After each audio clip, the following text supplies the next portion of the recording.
This summer, the movies are louder, faster, and yes, Tom Cruise still trying to find new ways to scare his insurance guy. Hey, buddy, eyes up here. Superman, back, fresher face, tighter spandex, somehow still forgetting that glasses is a disguise. Jurassic World Rebirth, because bringing dinosaurs back again always goes so well. Spoiler, it doesn't. Anything else, Professor? Try fast. F1 from Apple Original. Your speed, zero bathroom breaks. It's fast, furious, and your dad's new personality. Lilo and Stitch, already winning the summer, now live action, still emotionally unstable. It's heartwarming, family bonding, just a touch of intergalactic felony, and a sousance of Ohana. I need you to trust me. One last time. Summer started with the highest opening weekend of any Mission Impossible. Tom Cruise doing stunts doctors don't recommend. Seriously, we checked. Everything we know about dragons is wrong. How to Train Your Dragon. The animated feature goes live action, so you can finally cry in 4K. 6 blockbusters, 0 chill. This is your summer movie survival guide. Welcome to Take a Look.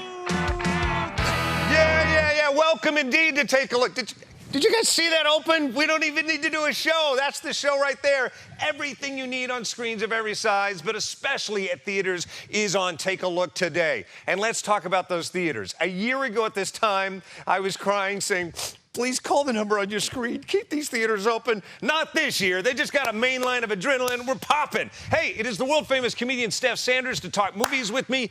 How you doing, man? I'm so excited about these summer movies, man. I'm fantastic, though. I'm excited about those. The only thing better than the movies possibly is your tour. I know you got the big BET tour coming up. No, Mark. That's the other guy. That's the other short dude. BTE tour. What's Barely BTE? Tall enough tour. Barely tall enough tour. Kicking off in Charlotte? Kicking off Charlotte, North Carolina. That's right. All right, we'll put details a little bit later on about that. In the meantime, the movie we're most excited about, we might as well lead with it. It is Superman. What's your first memory of Superman? Man, my parents found some network that they would watch the old black and white Superman. Oh, that's when he's like wearing pajamas.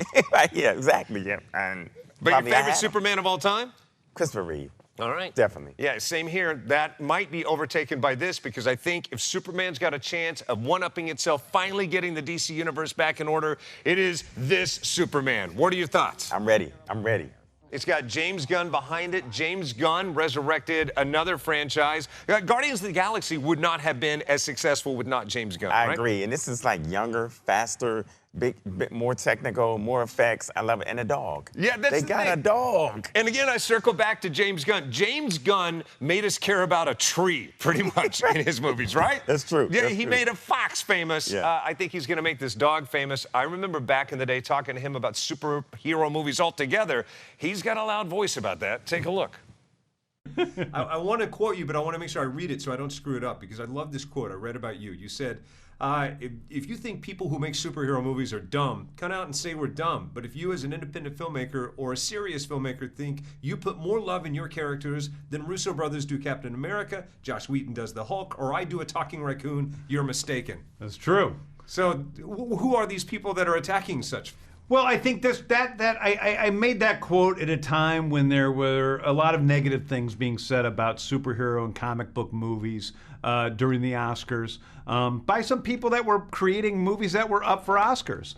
And the director who actually said that apologized to me, so I don't want to nail him. Who was it? I'm not going to say because he apologized.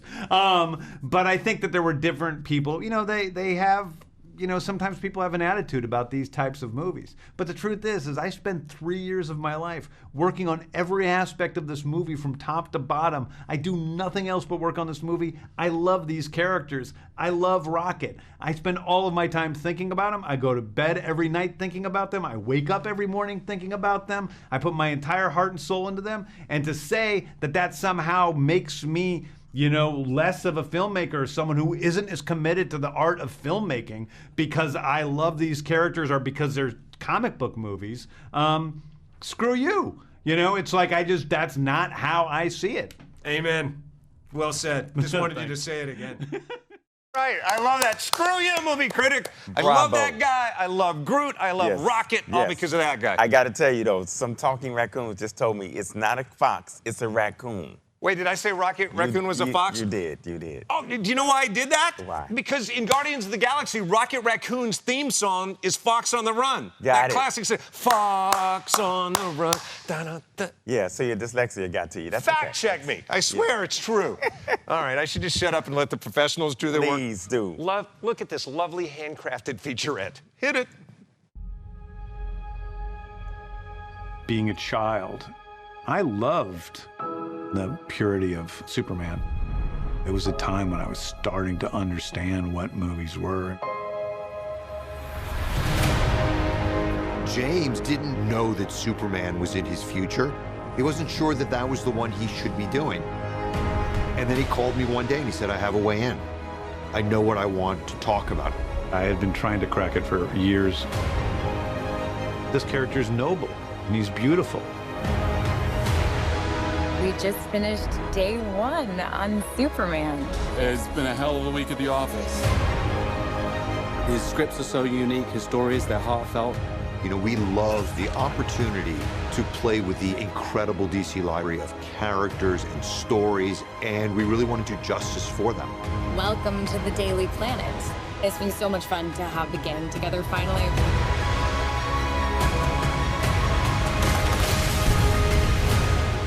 I wear my trunks on the outside of my pants. Like, it's liberating. James in his stories, he does it with heart.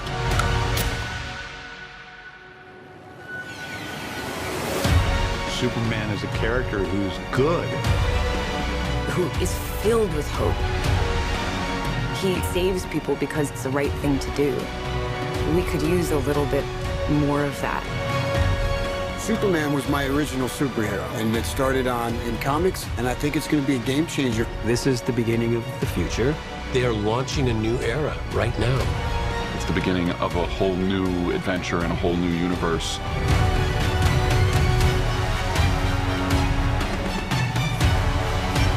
We're just getting started, and we're already deep in the DC universe. In James Gunn, we trust, and I think we can do it.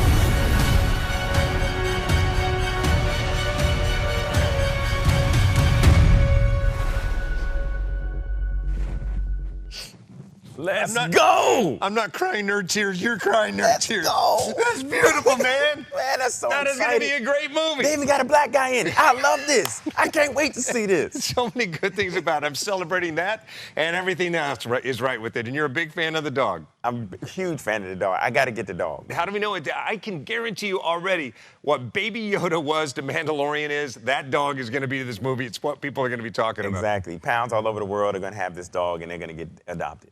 And you can tell he gave his life for it because look at how much he aged Oh between my earlier God. interview and that. He got his own time machine. He's like, what's going on? I'm saying, I can't wait. All right, so let's keep it going with other stuff we're excited about. Jurassic World, Rebirth.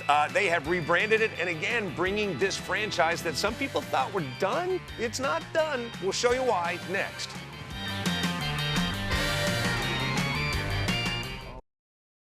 Hey, welcome back to Take a Look. I'm Mark S. Allen. That's the world-famous comedian Steph Sanders. You're in the middle of our summer movie special, talking about what's out, what's coming out, what to look forward to, what not to look. Actually, there is nothing on the show not to look forward to. Nothing. I'm excited about every single thing. Jurassic World. What was your first take on Jurassic Park? How did it change you? It changed me because these, now I'm seeing all of the dinosaurs I read about in like live form in a movie, and it's incredible. And I learned so much about them through the movie and the excitement, so I loved it. Back in the day, you had to stand in line for movies. I stood in line for 3 hours to see that movie. Ziegfeld Theater, New York, had front row seats, and literally had to stare up like that. My neck's still not right from it. All right, well, it's been reborn. You ready? Yes. Jurassic World Rebirth looks a little bit like this. For anyone who loves the original Jurassic films, this is the movie for you. Oh my God. Steven gave me a call and said, hey, you want to do another one of those? It's called Rebirth. It harkens back to the first film. It's a survival story.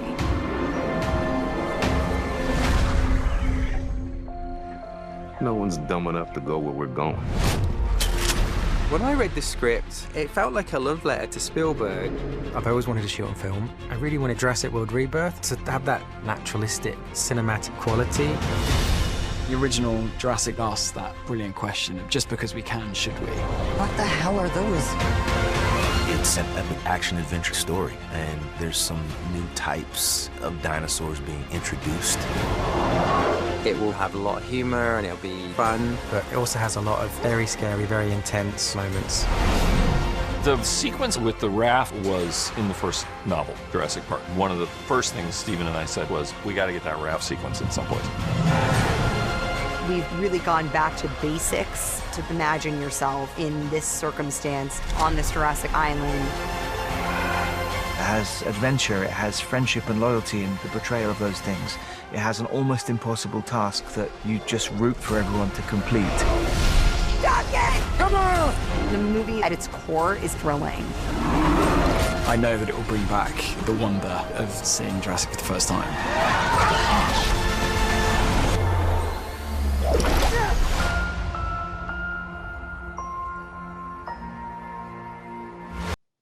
I love that they're saying that it feels like Spielberg is back in the heart of the matter of this, because Spielberg pretty much gave birth to this movie franchise, right? I love it, man. I'm so excited about everybody in this, everything. I'm going to go harder, have a heart attack with these summer movies. This is fantastic. You get Sam Neill back, you get Laura Dern back. Yes. It's very much Chris Pratt free, but you got to give applause to Chris Pratt since he's the guy who brought it to this point, at least with the world rebirth, right? Exactly. He's the man we know about it. Yeah, you know, it hasn't gone to his head, and he said it wouldn't. I caught up with him to talk about that back in the day on the set. Look. Was it that far back in your career when you were probably just starting to get noticed and people would go, hey, are you that guy from that one show? Right. To where now people see your image and they go, oh my God, it's Chris Pratt. This is going to be awesome. Yeah, it's a cool time to be living this life and having this career. I'm feeling very joyful and full of gratitude. What you wanted to say, and you wouldn't have been in saying it, but you wanted to say, it's a cool time to be me. Yeah, I wasn't going to say that. That's like yeah. I'm learning now.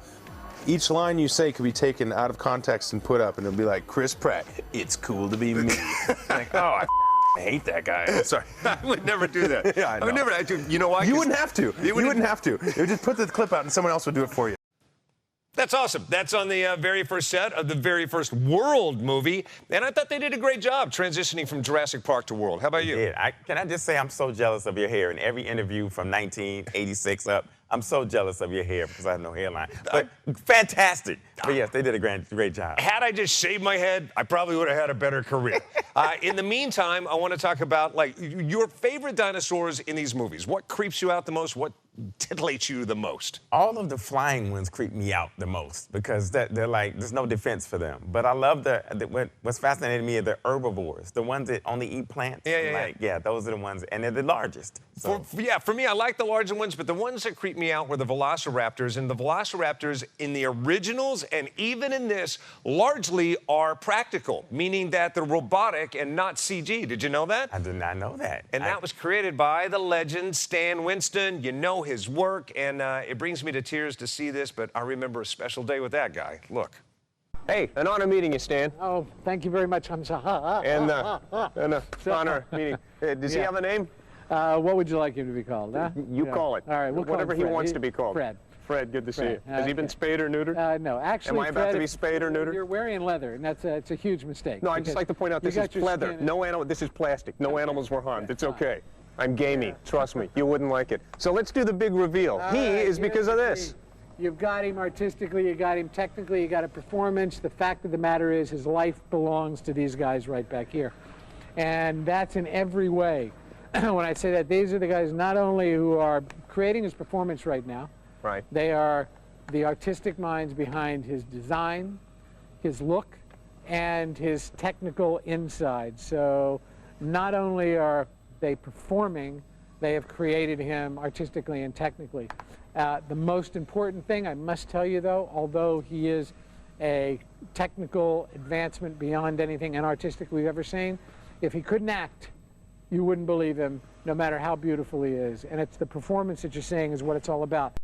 And the performance paid off. The late, great Stan Winston. Think about Terminator, Aliens, even Iron Man. That guy had a hand in everything, including the original Jurassic World, and his technology lives on in this movie, Jurassic World Rebirth. Epic movies, and we all remember these. Man, I'm so angry.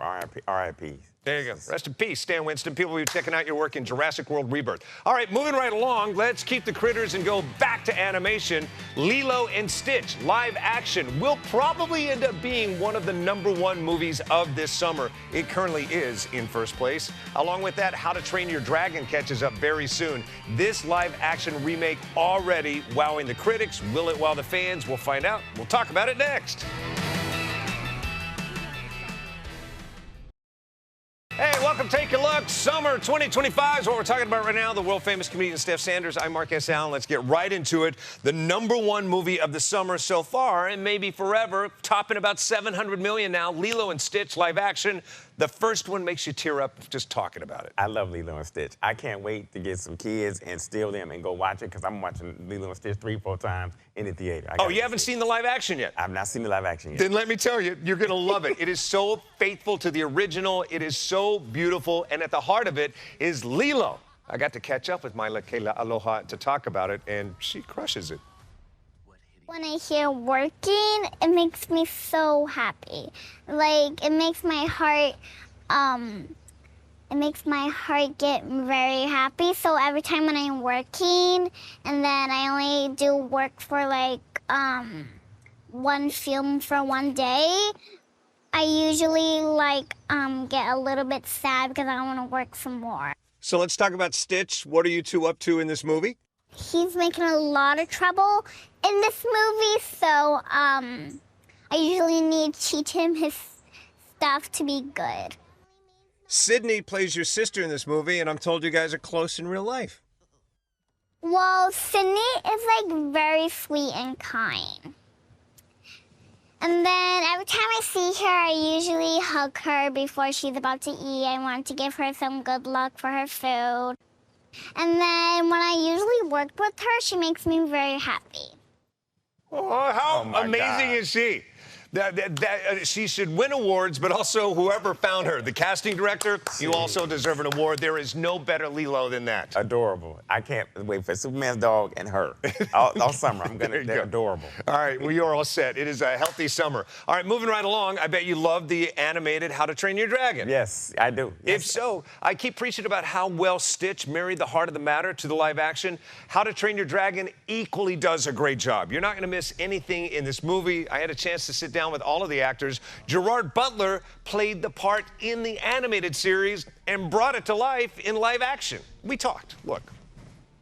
Good to see you again. Caffeinate, hydrate, whatever you need. Let's go. Both. All at the same time. Same time. Congratulations on this. It is every bit as epic and as amazing as we would hope it would. For you, it's full circle. How does that feel? It feels good because reactions like this, you know, I love this franchise, and when I knew I had the opportunity to actually step into his boots, and wear that armor, I went in with full gusto. You know, I brought everything, and I felt like I could bring all my experience of warriors I've played, but not just that, because I think what is actually unforgettable about Stoic is quite the opposite. Yeah, you remember those big moments. Yeah. With this movie, we had a chance to see those contradictions, that grief, those moments with his son, that, you know, they are so touching. The quietness, you know, the softness behind the roar.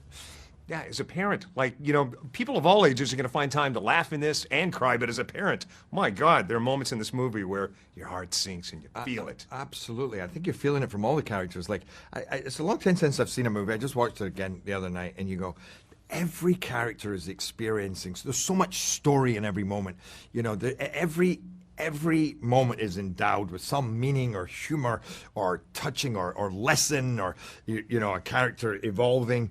And it's just, it's a joy because it's also with the backdrop of this incredible world that we've stepped into, and all the excitement of all the action, which in itself is also feels a lot more visceral and real and immediate because it's live action. You know, it's the real thing. It is the real thing. This movie, when I watch it, it makes me want to be a better father. But then I realize, like, my kids are full grown, so this movie makes me realize what a horrible father I've been. But it brings tears for different reasons when I see it. For you, I bet you like it because of, you know, the same reason you like Stitch, the same reason you like the dog in Superman. I bet you love this because of At the Heart of the Matter, Toothless the Dragon. Yes. It's a dog movie. And I'm really 8 years old inside, so I love all these movies, but I love The Dragon. I love Gerard Butler. It makes me want to go see it like he did the speech in 300. I want to go see this movie. You get a little bit of that in this, so see that on the biggest screen possible. Also on the big screen, ready to shift to adult movies? And by that, I mean this kind of adult movies. Let's talk about Mission Impossible. It's doing quite well. It's the highest grossing mission movie yet. We'll catch up with Tom Cruise if we can to talk about it. And then right after that, F1. These cars almost as fast as Tom Cruise runs in Mission Impossible movies. We'll chat about both of them next. Hey, welcome back. It is Take a Look. World famous comedian Steph Sanders. I'm Marquez Allen. Let's wrap it up. Let's bring it home talking about summer movies. We only have about a minute left in show. You're looking at me like, do we have only 1 minute to talk about these movies? All right, quick. Mission Impossible, Dead Reckoning. It is the highest grossing Mission Impossible movie yet. Does it deserve it? Yes, every last bit of it. Every last bit of it. And they're getting all my money, so yes. I say so too. You can see more of this on our Take a Look Mission Impossible special. So we'll move on and talk about F1. Yeah. Brad Pitt, driving fast. Yes, and I've always wanted to be an F1 driver, so this is fantastic to me. And Brad Pitt, who better to do this? Yeah, exactly. At the helm, Jerry Bruckheimer, who has brought he brought you Top Gun, so he's the right guy to bring you this fast-moving action movie. Can't wait to see it. For more on summer movies, go to YouTube. Be sure to like and subscribe. Take a look. If you're watching on AFN in 177 different countries and territories worldwide, we salute you and thank you so much. And Steph Sanders, thank you so much. Where do we find you? I am Steph Sanders everywhere. Barely tall enough to it. Let's go! See ya. All right. See you, man.